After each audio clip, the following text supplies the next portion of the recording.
Hello dear students, welcome back.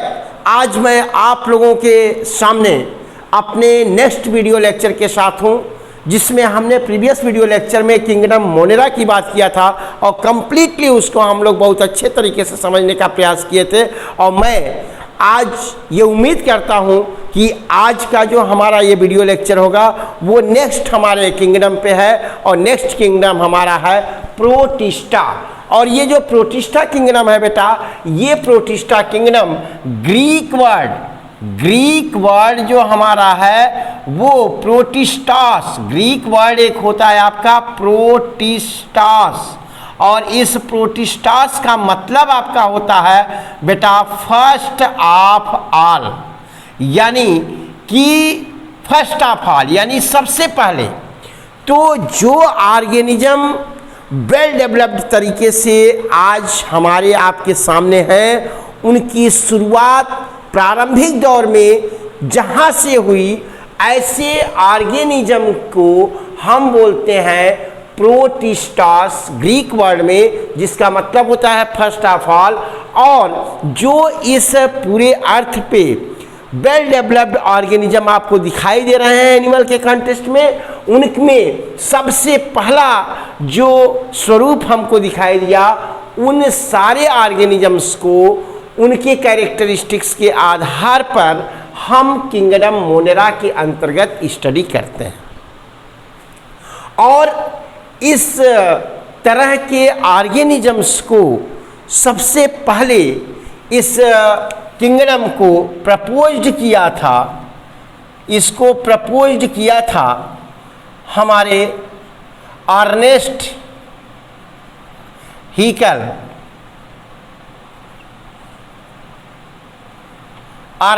Haeckel नामक scientist ने।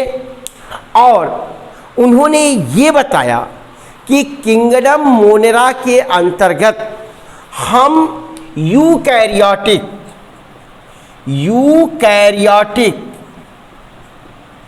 Single celled organisms को रखते हैं। मतलब ऐसे ऑर्गेनिजम्स को हम इस किंगडम प्रोटिस्टा के अंतर्गत रखते हैं जो यूकैरियोटिक होते हैं। और बेटा, जो पिछला किंगडम हमने पढ़ा था मोनेरा, उस मोनेरा में हम लोगों ने देखा था कि जो मोनेरन्स हैं वो प्रोकैरियोटिक हैं। और प्रोकैरियोटिक का मतलब क्या हुआ कि जिनमें न्यूक्लियस इंसिपिएंट है। लेकिन जब हम बात प्रोटिस्टा की करते हैं, और प्रोटिस्टा के अगले किंगडम जैसे आपके फंजाई हैं, फिर प्लांटी है और एनिमेलिया है, तो प्रोटिस्टा के बाद फंजाई, प्लांटी और एनिमेलिया, इन सब में जो न्यूक्लियस पाया जाता है वो न्यूक्लियस, जिसको ब्रेन ऑफ द सेल कहते हैं किसी भी ऑर्गेनिज्म का, उस ब्रेन ऑफ द सेल जो न्यूक्लियस है वो क्या होती है, वेल डेवलप्ड होती है। यानी उसमें ऐसे न्यूक्लियस में जो उनका न्यूक्लियर मेम्ब्रेन है, जो न्यूक्लियोप्लाज्म है, जो उसमें क्रोमैटिन मैटर है, जो उसमें आपका न्यूक्लियोलस है, ये वेल डेवलप्ड होते हैं और अपने अपने फंक्शंस को करते हैं। Is that clear? अब अगर हम इस बात को समझ गए हैं कि किंगडम प्रोटिस्टा के अंतर्गत ऐसे फर्स्ट ऑफ ऑल ऑर्गेनिजम्स पाए जाते हैं जिनको हम यूकैरियोट्स कहते हैं, और लेकिन एक सबसे बड़ी विशेषता, ये अभी भी आपके क्या हैं, सिंगल सेल्ड हैं। तो ऐसे ऑर्गेनिज्म की स्टडी हम लोग कर रहे हैं। इसको प्रपोज किया था हीकल साहब ने 1866 में। Is that clear? ये डेट आप याद रखिएगा, बहुत अच्छी बात है, क्योंकि इन सारी चीज़ों को आपको समझते रहना है। एक और हम लोगों ने जब क्लासिफिकेशन किया था ऑर्गेनिजम्स का और उसको समझने का प्रयास किया था, तो आप देखे थे फिलोजेनेटिक रिलेशनशिप के आधार पे भी ऑर्गेनिज्म को क्लासिफाई किया गया, जिसमें ये देखा जाता था कि इवोल्यूशनरी रूप में उनका क्या कंट्रीब्यूशन है, किस तरीके से वो इवोल्यूट हुए हैं और किस क्रम में वो आगे बढ़े हैं। हम लोग जिन ऑर्गेनिजम्स की स्टडी कर रहे हैं, इस पृथ्वी पे पाए जाने वाले डिफरेंट टाइप्स के प्लांट्स और एनिमल्स को और उन ऑर्गेनिजम्स को हम लोग यहाँ पे डिफरेंट किंगडम में उनके कैरेक्टर, सिमिलर कैरेक्टरिस्टिक्स और डिसिमिलर कैरेक्टरिस्टिक्स के आधार पे हम डिवाइड करके उनकी स्टडी बेटर तरीके से करना चाह रहे हैं। तो उसमें जो अर्नेस्ट हीकल साहब थे, उन्होंने जब इस किंगडम प्रोटिस्टा को प्रपोज किया और उनके इन कैरेक्टर्स को बताया, तो वहाँ पे आप एक विशेषता और देख सकते हैं कि जो अभी हमने पीछे स्टडी किया था अपना किंगडम, वो क्या था? हमारा किंगडम मोनेरा था। और आपको ये पता है कि मोनेरा के बाद इससे विकसित जो हमारा किंगडम आएगा वो क्या हुआ? प्रोटिस्टा, जिसकी स्टडी कर रहे हैं हम। इस प्रोटिस्टा के बाद हमारा क्या आएगा? फंजाई। फंजाई के बाद क्या आएगा? प्लांटी। और प्लांटी के बाद क्या आएगा? एनिमेलिया आएगा। तो ये जो हमारे 5 किंगडम में ऑल द ऑर्गेनिजम्स को डिफाइन किया गया है, इनमें इनको स्टडी करने का प्रयास किया गया है। तो हम इसमें जो इन मोनेरल्स को देखे, इस मोनेरल्स में हम कैरेक्टरिस्टिक देखे थे कि ये क्या थे? प्रोकैरियोटिक थे। ये प्रोकैरियोटिक थे, यानी इसमें न्यूक्लियस वेल डेवलप्ड नहीं था। लेकिन जैसे ही हम इस प्रोटिस्टा में आ रहे हैं, हम क्या देख रहे हैं कि यहाँ पे यूकैरियोटिक हैं ये, यानी न्यूक्लियस फुली डेवलप्ड है। और इसके आगे जैसे जैसे बढ़ते जाएंगे हम इस फंजाई पे, प्लांटी पे, एनिमेलिया पे, इन सब में यूकैरियोटिक न्यूक्लियस होगा, यानी वेल डेवलप्ड न्यूक्लियस होगा। यानी अगर हम बात करें तो इस फंजाई, प्लांटी और एनिमेलिया और यहाँ पे इस मोनेरा, इसके बीच ये जो किंगडम प्रोटिस्टा है, ये किंगडम प्रोटिस्टा एक इंटरलिंक का काम कर रहा है। यानी इन दोनों के बीच, यानी जो वेल डेवलप्ड आपके न्यूक्लियस दिखाई देंगे इन सब में, और यहाँ पे वेल डेवलप्ड न्यूक्लियस नहीं है, इंसिपिएंट फॉर्म में है, तो इसके बीच का ये इंटरकनेक्टिंग लिंक भी है। क्या? आपका किंगडम प्रोटिस्टा।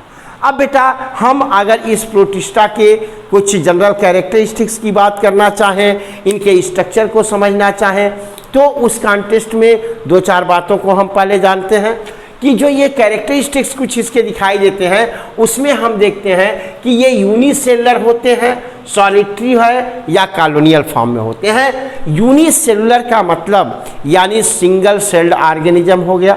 यूनि का मतलब सिंगल या एक हुआ, और सेल्ड का मतलब कोशिकी, यानी ओनली वन सेल्ड ऑर्गेनिज्म है। और ये ऑर्गेनिज्म जैसे अमीबा, पैरामीशियम, यूग्लिना, इन सबको आप जानते हो अच्छे तरीके से बेटा।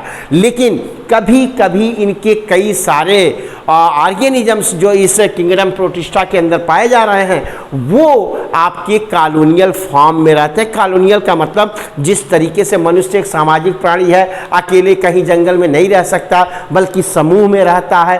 कॉलोनी आप नाम सुनते होंगे, कॉलोनी में कई सारे घर होते हैं, एक साथ एक कॉलोनियाँ होती हैं, उस कॉलोनी में रहते हैं। उसी तरीके से ये ऑर्गेनिज्म जो किंगडम प्रोटिस्टा के अंतर्गत आते हैं, ये भी कॉलोनी बना के रहते हैं। लेकिन उस कॉलोनी में ईच एंड एवरी ऑर्गेनिज्म जो होता है, उसका सिमिलर सेल तो होता है, फंक्शन भी सिमिलर होता है।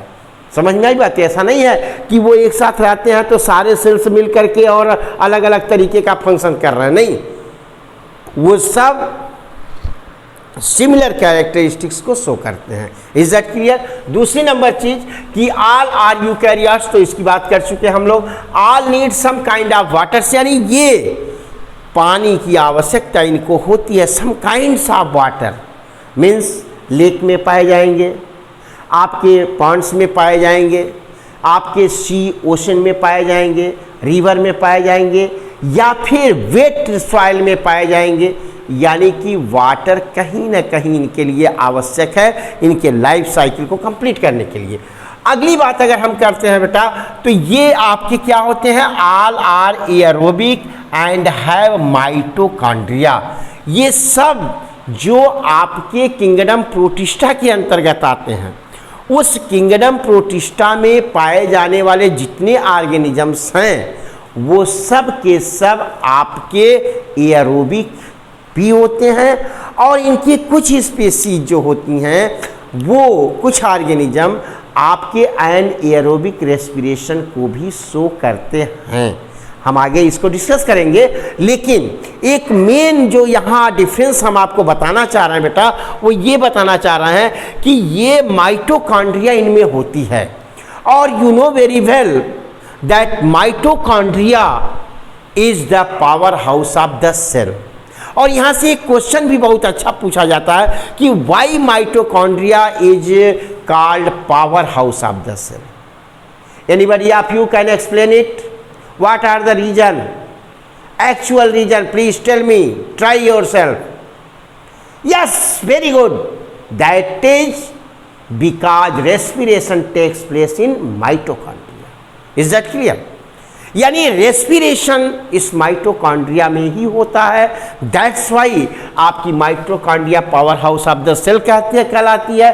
और यहाँ पे ये जो रेस्पिरेशन होता है वो रेस्पिरेशन आपका एयरोबिक होता है, यानी ऑक्सीजन के प्रेजेंस में होता है। इवन इनमें कुछ ऑर्गेनिज्म ऐसे भी हैं जिनमें एयरोबिक के बजाय एन एयरोबिक रेस्पिरेशन भी होता है। बात करेंगे हम आगे। दूसरी नंबर चीज, some have chloroplast and can do photosynthesis.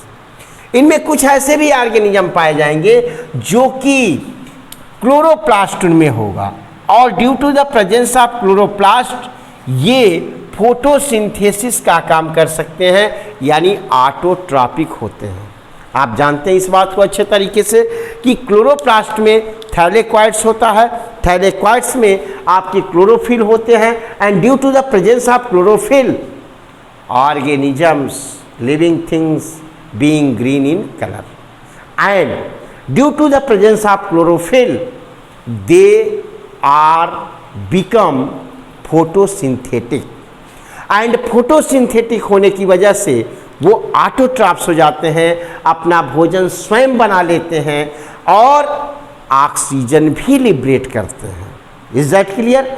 तो यहाँ पे ये कैरेक्टरिस्टिक्स भी हमको दिखाई देती है इस प्रोटिस्टा के कुछ ऑर्गेनिजम्स में। हम आगे अभी बात कर रहे हैं इसकी। Most of them reproduce or grow by mitosis.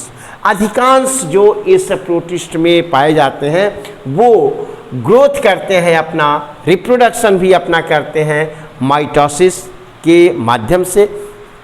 Mitosis and myiasis ये दो प्रोसेसेस होते हैं सेल डिवीजन के, और इस सेल डिवीजन का ये जो दो प्रोसेस है, एक जो माइटोसिस है वो for the growth and development होता है, रिपेयरिंग ऑफ टिश्यूज होते हैं, डैमेज टिश्यू हो गए, सेल डैमेज हो गए, उनकी रिपेयरिंग करना है, ग्रोथ करना है, डेवलपमेंट करना है। For that point of view mitosis takes place, and mitosis में जो एक सेल डिवाइड होकर के दो सेल बनती है, the number of chromosomes being same in daughter cell and mother cell.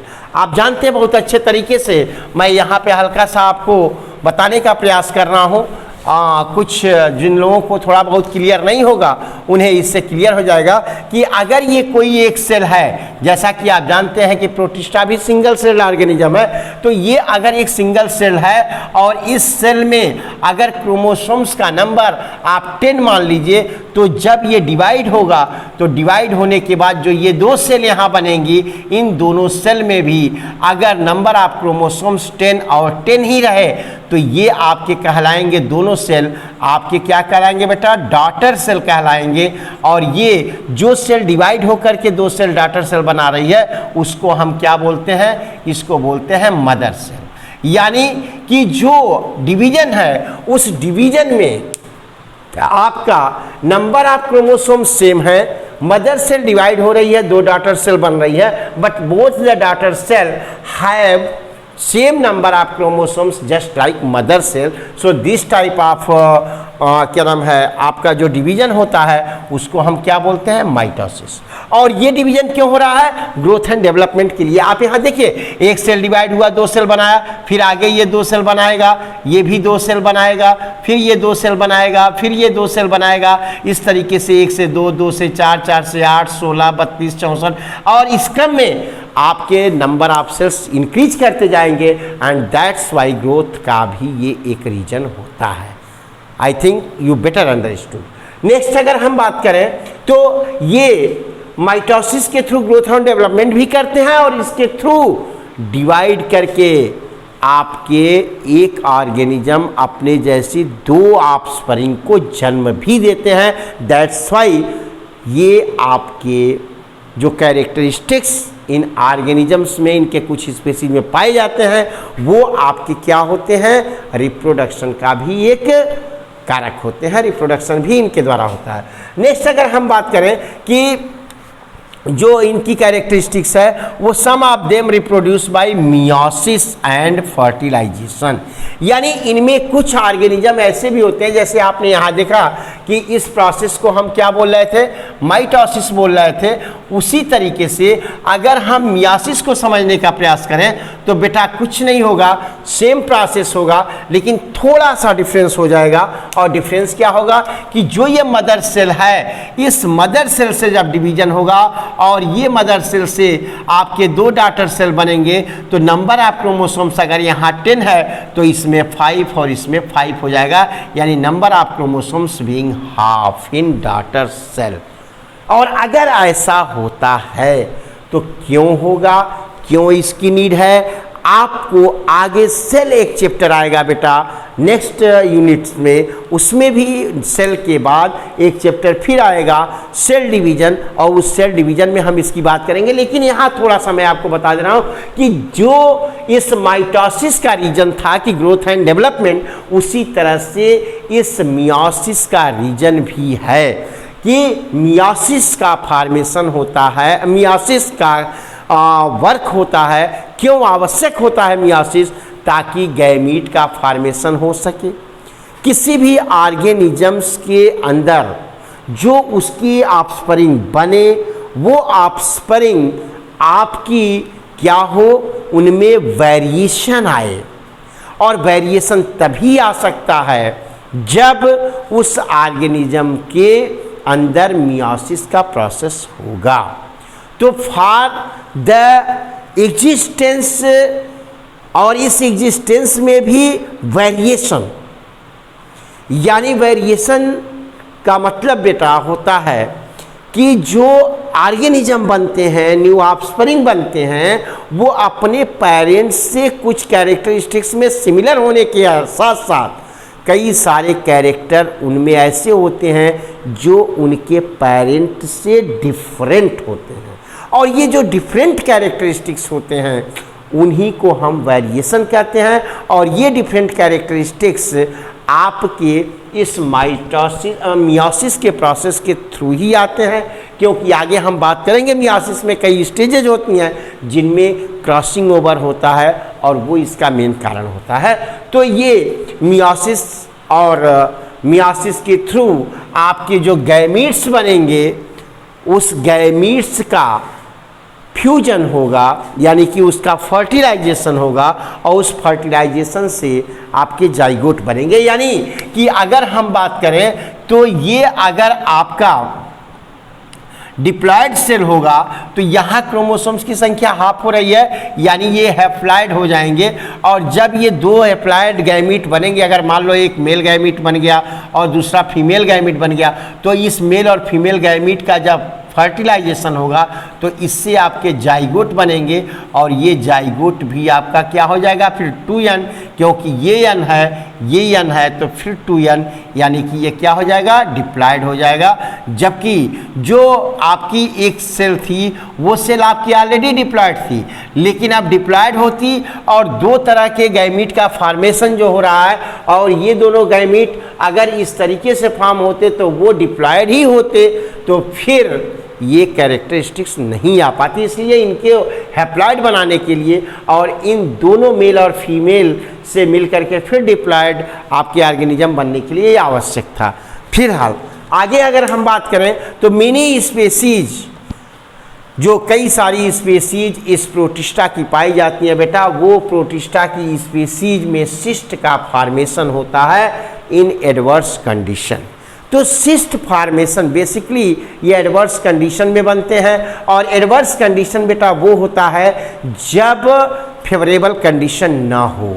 अगर आपके अनुकूल एटमॉस्फियर है, आपके अनुकूल सारी चीज़ें हैं, तो फिर आप अपने कार्य को अच्छे तरीके से करते हैं। लेकिन जो भी बायोलॉजिकल एक्टिविटीज़ हैं, अगर इन्वायरमेंटल कंडीशन उसके विपरीत हों तो सरवाइव करने के लिए कुछ न कुछ तो चेंजेस करने ही पड़ते हैं। और इसी तरह क्या जो चेंज है वो अगर कंडीशन फेवरेबल है तो ये फिर अपने इन प्रोसेसेस के थ्रू वर्क कर रहे हैं, अदरवाइज उनमें जो सिस्ट है वो सिस्ट एक मोटी लेयर इस सेल के चारों तरफ, इस ऑर्गेनिज्म के चारों तरफ बन जाती है, जिसकी वजह से वो टेम्परेचर से या वाटर लॉस या अन्य इस तरह की कंडीशन में भी अपने आप को सरवाइव करते रहते हैं। और जब फिर परिस्थितियाँ, फिर कंडीशंस इनके फेवरेबल होती हैं तो ये वाटर को एब्जॉर्ब कर लेते हैं और फिर ये ब्रस्ट कर जाती है सिस्ट, और उससे नए न्यू ऑफस्प्रिंग इसके निकल जाते हैं, क्योंकि ऑलरेडी उसमें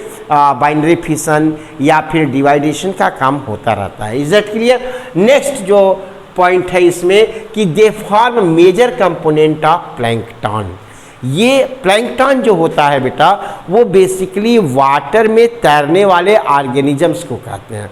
और ये प्लैंकटन आपके जो ये किंगडम प्रोटिस्टा है उसमें दो तरह के पाए जाते हैं, एक जू प्लैंकटन होता है और दूसरा फाइटोप्लैंकटन होता है। यानी ऐसे प्लांट्स जो कि वाटर के ऊपर फ्लोट करते रहते हैं, वाटर में फ्लोट करते रह रहे हैं, या ऐसे एनिमल जो वाटर में फ्लोट कर रहे हैं उनको हम प्लैंकटन कहते हैं, और इनकी भी बात आगे हम करते हैं। तो इस तरीके से बेटा आपने कुछ कैरेक्टरिस्टिक्स को हमारे साथ हमने डिस्कस किया, आपको समझाने का प्रयास किया, और अब हम लोग कुछ और इसके कैरेक्टरिस्टिक्स को डिस्कस करने का प्रयास करेंगे।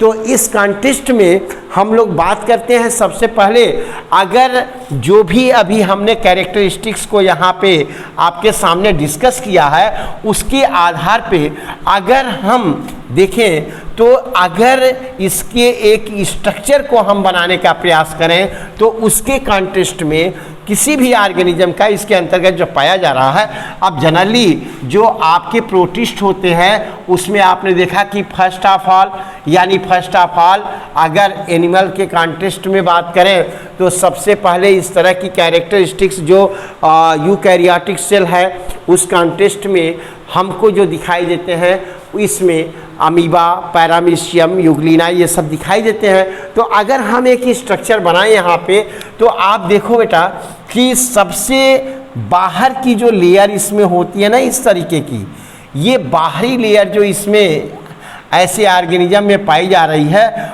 वो बाहरी लेयर जो आपकी है ये, इसी को आपने जब बैक्टीरिया देखा था तो बैक्टीरिया में जो आउटर मोस्ट लेयर थी वो आउटर मोस्ट लेयर आपकी क्या कहलाती थी?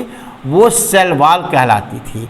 लेकिन यहाँ पे जो ये आउटर मोस्ट लेयर आपके सबसे आउटर लेयर पे सबसे बाहरी लेयर जो होगी उसको हम सेल मेम्ब्रेन कहते हैं। और ये जो सेल मेम्ब्रेन बेटा होती है ना ये आपकी फ्लेक्सिबल होती है, बात समझ में आ रही है? फ्लेक्सिबल होती है। तो ये आपकी हो गई सेल मेम्ब्रेन, ये आपकी सेल मेम्ब्रेन हो गई। और इस स्ट्रक्चर में हम इसको कटिंग करके बना रहे हैं इस तरीके से। इसके अंदर हम यहाँ दिखाने का प्रयास करेंगे इसके सेल ऑर्गेनेल्स को।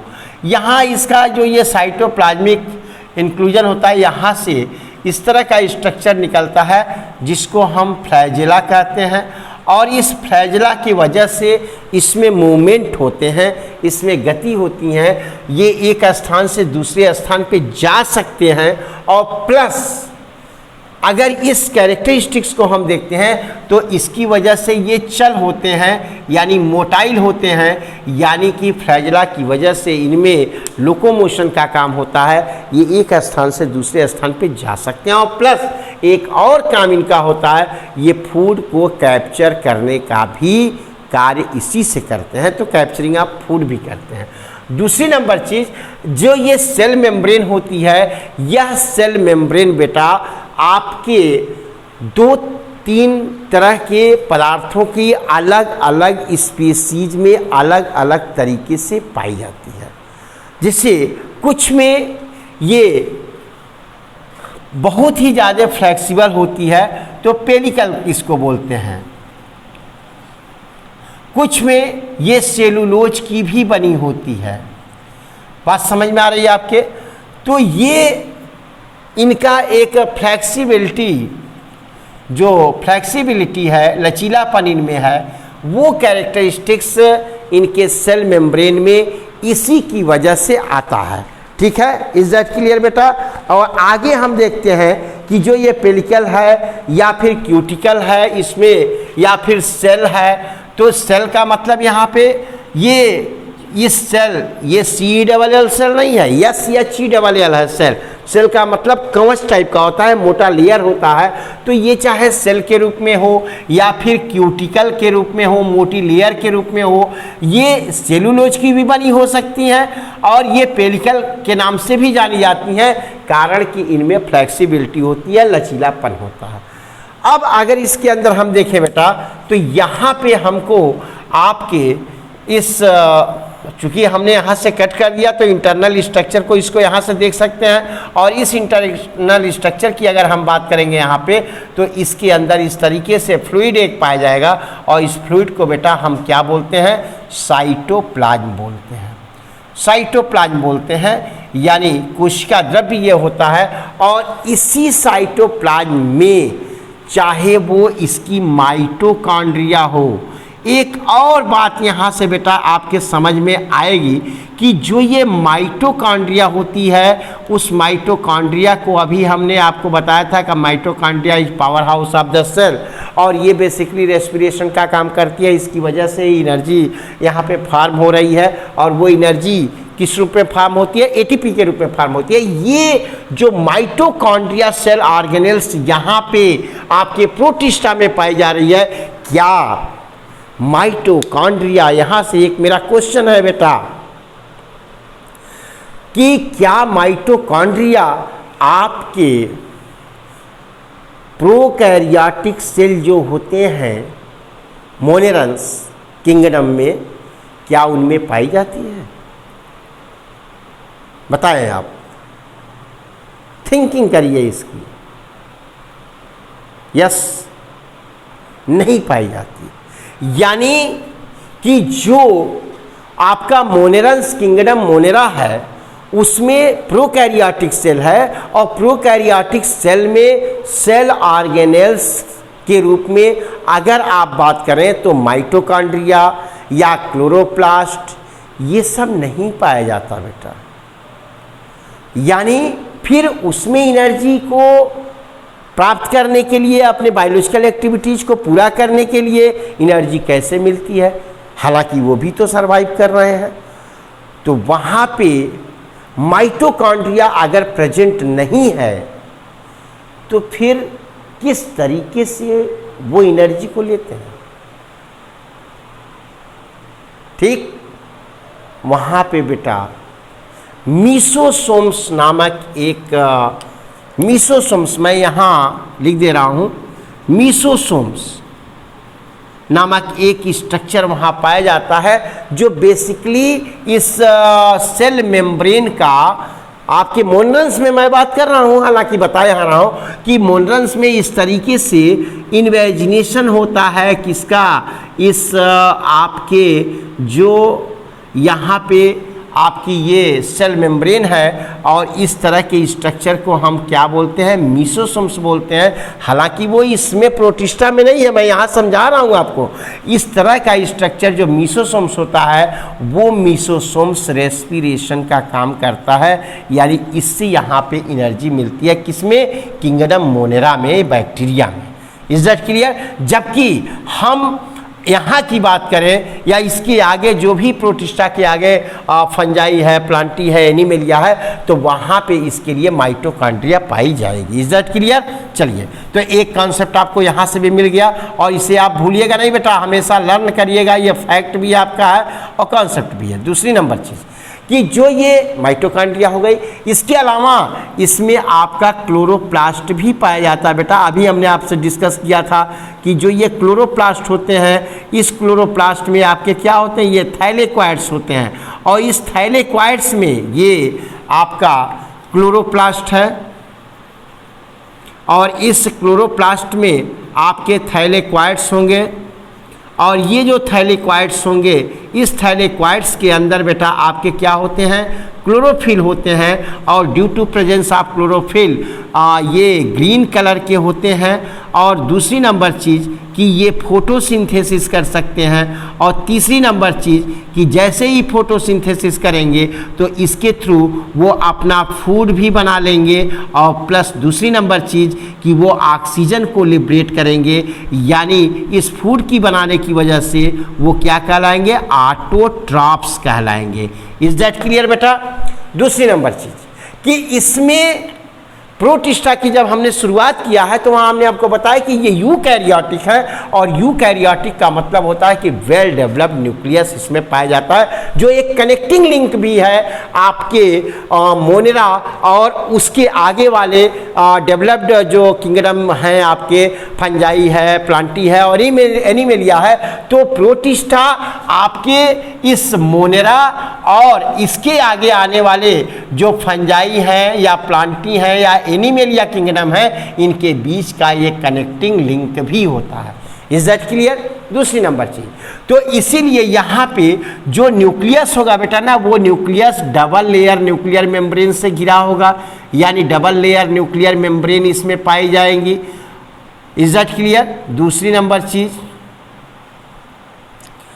कि ये डबल लेयर न्यूक्लियर मेम्ब्रेन यहाँ पे बेटा इस तरीके से पाया जाएगा और इसके अंदर आपका न्यूक्लियोप्लाज्म होगा, यानी ये आपका न्यूक्लियर मेम्ब्रेन हो गया, ये आपका न्यूक्लियोप्लाज्म हो गया, न्यूक्लियोप्लाज्म। और इस न्यूक्लियोप्लाज्म के अंदर आपके इस तरह के स्ट्रक्चर पाए जाएंगे जिनको आप न्यूक्लियोलस बोलते हैं, न्यूक्लियोलस।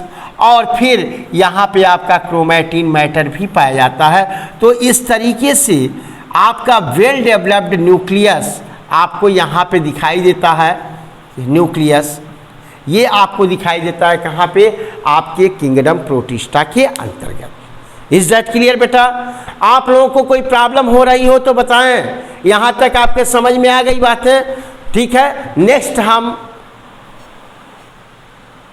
नेक्स्ट हमने आपसे बोला था बेटा कि हम लोग अब अगले कैरेक्टरिस्टिक्स की बात करते हैं और इसमें हम देखते हैं कि जो हमारा ये किंगडम प्रोटिस्टा है उसमें न्यूट्रिशन कैसे होता है।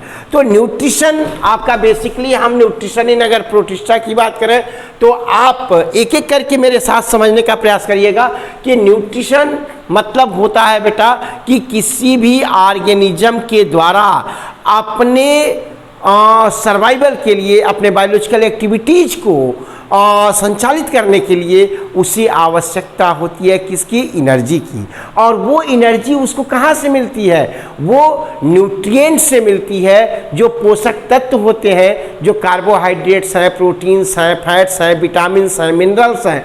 और इन चीज़ों को, इन न्यूट्रिएंट्स को बॉडी के अंदर लेना और उससे एनर्जी प्राप्त करने का जो प्रोसेस है वो हमारा कहलाता है न्यूट्रिशन।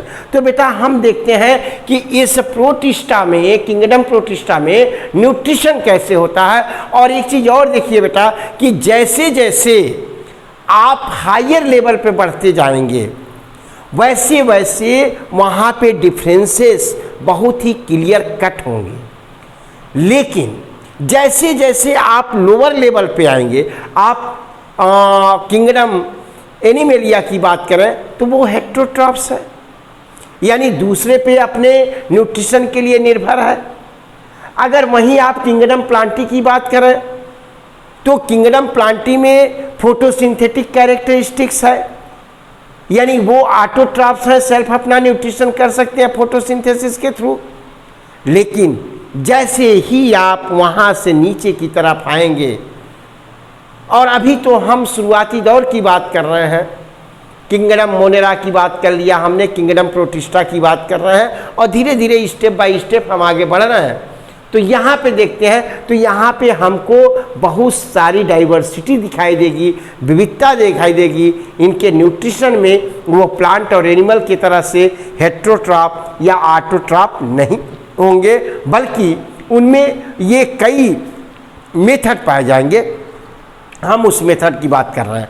तो हम देखते हैं कि न्यूट्रिशन इन जो प्रोटिस्टा है बेटा, उसमें सबसे पहले तो ये फोटोसिंथेटिक होते हैं, होलोफिटिक होते हैं, यानी जिस तरीके से हायर में प्लांट्स ने अपना भोजन स्वयं बना लिया फोटोसिंथेसिस प्रोसेस के थ्रू, किसके माध्यम से, जो कुछ उसके सराउंडिंग में, जैसे कार्बन डाइऑक्साइड है तो कार्बन डाइऑक्साइड को इनटेक करता है, अर्थ से वाटर को लेता है, और सनलाइट के प्रेजेंस में क्लोरोफिल की सहायता से वो अपने लिए ग्लूकोज का फॉर्मेशन करता है या कार्बोहाइड्रेट का फॉर्मेशन करता है। तो इस रूप में अपना भोजन बना लेता है, उससे अपना न्यूट्रिशन ले लेता है, और प्लस आपका ऑक्सीजन भी लिबरेट करता है। तो इसी तरह का प्रोसेस आपके कुछ प्रोटिस्ट में दिखाई देता है, और ये प्रोटिस्ट आपके होते हैं डाइनोफ्लैजिलेट्स।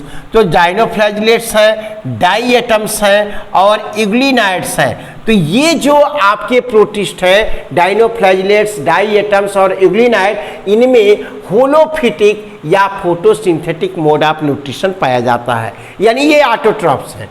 वहीं पे होलोजोइक यानी जूट्रॉपिक, यानी एनिमल की तरह से जो इंजेस्टिव फैगोट्रॉपिक होंगे, यानी भोजन को हमारी आपकी तरह से हायर एनिमल की तरह से अपने माउथ में लेंगे, उसको क्रश करेंगे, अपने स्मॉल क्या नाम है एलिमेंट्री कैनाल में यानी स्टमक में लेंगे, वहाँ पे उसका कुछ डाइजेशन होगा, फिर स्मॉल इंटेस्टाइन में जाएगा, वहाँ डाइजेशन होगा। यानी जिस तरीके से एनिमल फूड को अपने कैप्चर करता है, उस तरीके से ये जो कुछ प्रोटिस्ट होते हैं वो अपने भोजन को अपने शरीर के अंदर लेते हैं। जैसे आपका अमीबा होता है, जैसे आपका पैरामीशियम होता है। तो अमीबा में आप देखते हैं कि स्यूडोपोडिया पाई जाती है। जैसे ये अमीबा का एक स्ट्रक्चर हमने बना दिया बेटा, तो ये इसकी क्या है, ये स्यूडोपोडिया है, और इस स्यूडोपोडिया के द्वारा वह अपने किसको, जो फूड मटेरियल्स उसके जू प्लैंकटन है या फाइटोप्लैंकटन है, उनको क्या करता है, वो कैप्चर करके अपनी बॉडी के अंदर ले लेता है। और ये जब कैप्चर करके अंदर ले लेता है तो वो क्या कहलाया, इंजेक्शन। इसी तरह से जो युग्लिना है, उस युग्लिना में आप देखिए इस तरह से फ्लैजला लगा होता है, और इस फ्लैजला के माध्यम से वो अपने भोजन को पकड़ता है। तो ये इस तरीके का जो मोड ऑफ न्यूट्रिशन दिखाई देता है अमीबा में, पैरामीशियम में, एनिमल लाइक फूड को कैप्चर करके, तो उसको हम क्या बोलते हैं, होलोजोइक या जूट्रॉपिक न्यूट्रिशन। नेक्स्ट बेटा हम देखते हैं कि जो न्यूट्रिशन का मोड होता है वो क्या होता है, सैप्रोबिक होता है या सैप्रोट्रॉपिक होता है। तो सैप्रोट्रॉपिक या सैप्रोबिक का मतलब आप जानते हैं कि इसमें जो आपके जैसे किंगडम फंजाई के अंतर्गत हम आपसे आगे डिस्कस भी करेंगे कि ये क्या होते हैं, सैप्रोफिटिक होते हैं। सैप्रोफिटिक मतलब कि they take their nutrition from the dead and decaying raw materials. तो जो सड़े गले पदार्थों से अपना न्यूट्रिशन एब्जॉर्प्शन के माध्यम से लेते हैं। तो कुछ प्रोटिस्ट ऐसे भी आपको दिखाई देंगे, जैसे आप बात करेंगे तो जो स्लाइम मोल्ड्स आपके दिखाई देते हैं बेटा ना, ये स्लाइम मोल्ड्स जो होते हैं उनको कंज्यूमर डिकम्पोजर के नाम से भी जाना जाता है। ये कंज्यूमर डिकम्पोजर क्यों कहे जाते हैं? क्योंकि ये अपने सराउंडिंग में जहाँ फूड इनकी दिखाई देती है वहाँ पे उस सराउंडिंग में क्या करते हैं, ऑर्गेनिक मैटर के चारों तरफ एक एंजाइम का सिक्रीशन कर देते हैं अपने में से, और वो एंजाइम उसको सिंपलर फॉर्म में क्या करता है, ब्रेकअप कर देता है और फिर उसको वो एब्जॉर्ब कर लेते हैं। Is that clear? एब्जॉर्ब कर लेते हैं। तो इस तरीके से आप सैप्रोबिक या सैप्रोफिटिक समझ गए। इसके अलावा पैरासिटिक, तो जो पैरासिटिक होता है ये तो आप अच्छे तरीके से जानते होंगे बेटा कि पैरासिटिक मोड ऑफ न्यूट्रिशन में दो ऑर्गेनिज्म होंगे। एक ऐसा ऑर्गेनिज्म जो केवल लाभान्वित होगा, दूसरा ऐसा जिसमें आपका न्यूट्रिशन देने का भी काम करेगा और उसके अंदर डिजीज भी उत्पन्न होती है। तो जैसे इसमें एक होस्ट होता है, और होस्ट वो होता है जिसके ऊपर कोई दूसरा ऑर्गेनिज्म डिपेंड भी है, उसी के ऊपर रहता भी है और उससे अपना न्यूट्रिशन भी लेता है और बदले में कुछ देता तो नहीं है, लाभ तो नहीं देता लेकिन नुकसान जरूर पहुंचाता है। जैसे हमारे आपके शरीर में बहुत सारे इस तरीके के प्रोटोजोअन्स हैं। जैसे अमीबा की बात हम लोग इसमें कर रहे हैं, आप अच्छे से जानते हैं। और अमीबा भी, जैसे एंट अमीबा हमारे शरीर में एंट अमीबा हिस्टोलिट का होता है, वो एंट अमीबा क्या करता है, हमारी स्मॉल इंटेस्टाइन में होता है, हमारे ही शरीर से न्यूट्रिशन लेता है और बदले में अमीबिएसिस नामक डिजीज भी हमारे शरीर में उत्पन्न कर देता है। इसी तरह से एंट अमीबा जिंजिवेलिस हमारी दांतों में रहता है और वो क्या करता है, वह भी हमारे दांतों के अंदर जो पल्प होते हैं ना, जिसमें हमारी ब्लड वेसल्स आदि होती हैं, वहाँ पे पहुँच जाता है, वहाँ से अपना न्यूट्रिशन लेता है, अपनी संख्या बढ़ाता है और पायरिया नामक रोग उत्पन्न करता है।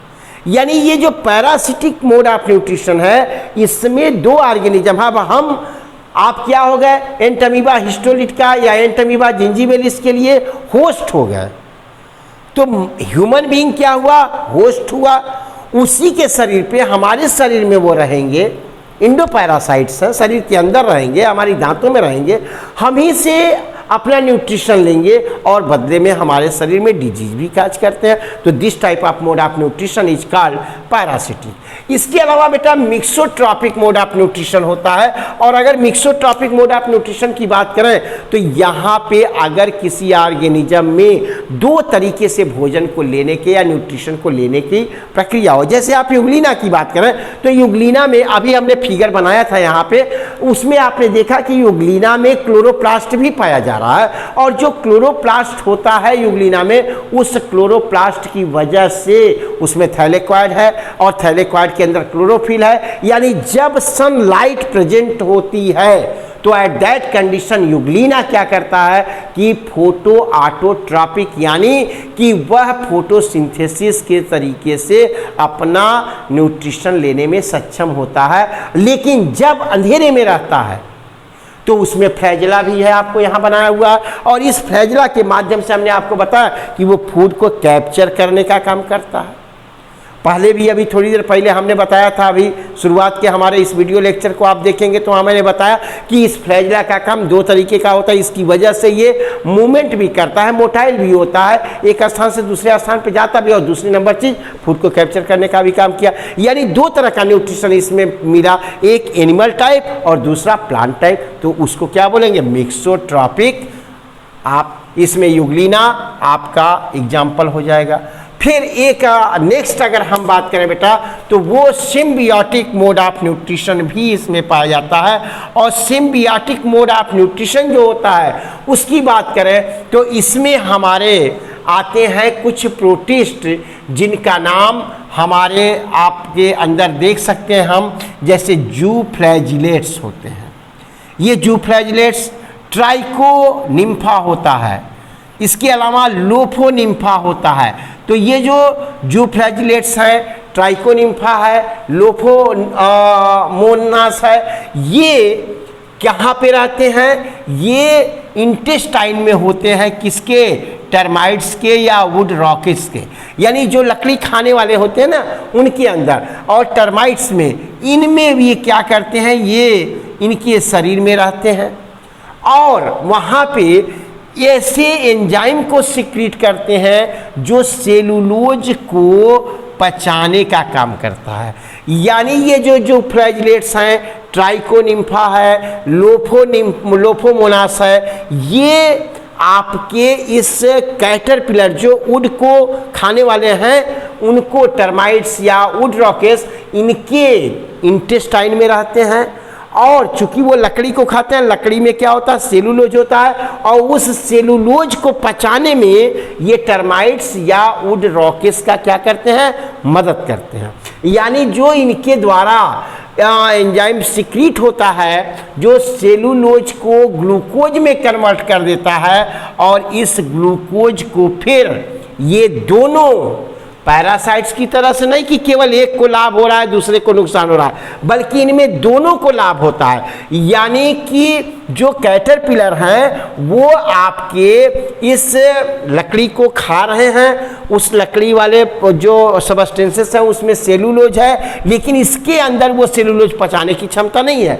और ये जो फ्लैजिलेट्स हैं या ट्राइकोनिम्फा है या लोफोमोनास है, ये ऐसे डाइजेस्टिव एंजाइम का सिक्रीशन करते हैं जिससे वो सेलुलोज ग्लूकोज में बदल जाता है और आपका इससे दोनों ही लाभान्वित होते हैं।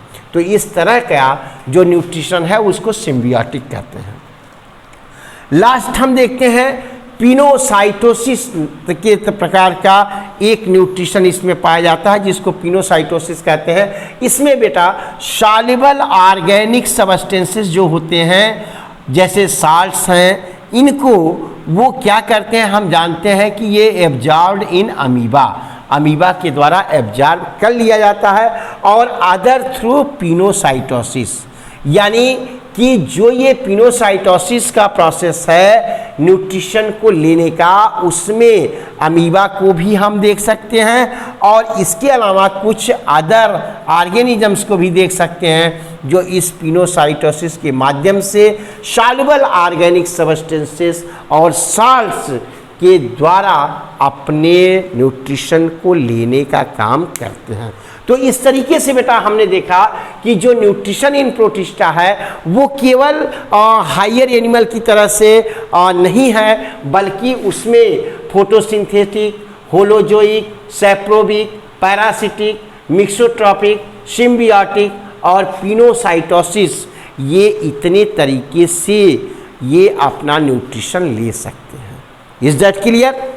इसको वीडियो को रिवाइज करके भी आप देख लेंगे 2 बार 3 बार तो आपको ये चीज़ें बिल्कुल क्लियर कट समझ में आएंगी। आफ्टर ऑल उसके बाद भी अगर कोई प्रॉब्लम होती है तो आप हमसे इस कमेंट बॉक्स के माध्यम से भी उसको या फिर हमसे क्वेश्चन के माध्यम से उसे पूछ सकते हैं, हम आपको उसका आंसर दे देंगे। हम आपको फिर से अगर कोई डाउट होगा तो उसको क्लियर कर देंगे अपने डाउट क्लास में।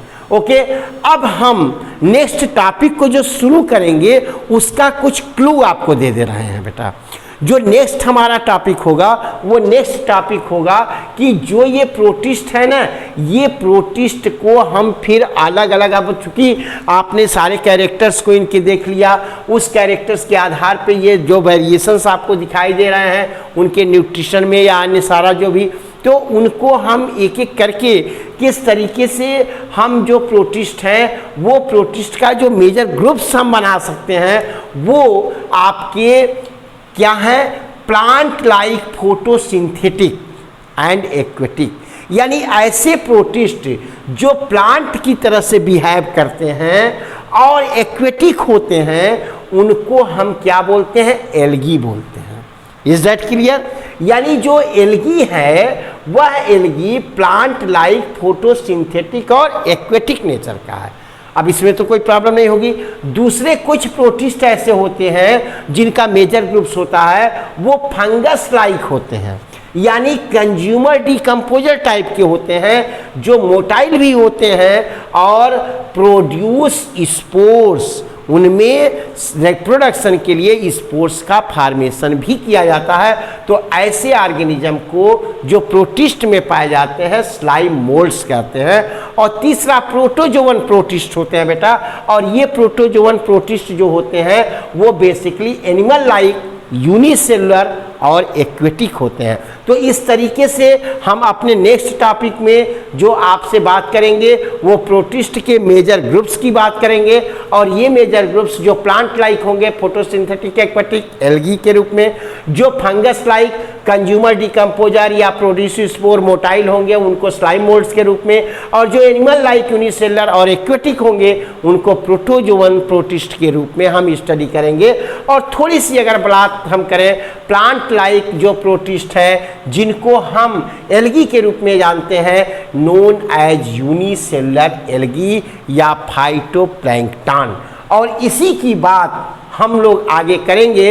ये फ्लोटिंग प्लांट्स होते हैं जो पानी में तैरते हैं, इसीलिए इनको फाइटोप्लैंक्टन कहते हैं। यूनिसेलुलर एल्गी हैं, मैरीन हैं, फोटोप्लैंक्टन क्या नाम है phytoplankton. Nearly 70% of all photosynthetic activity of the biosphere इनके द्वारा की जाती है। मतलब कि जो आप जानते हैं कि हमारा अर्थ है वो हमारा अर्थ का 2/3 हिस्सा सिर्फ ओशन से ढका हुआ है, और उसमें आपकी ये एल्गी ही पाई जा रही हैं।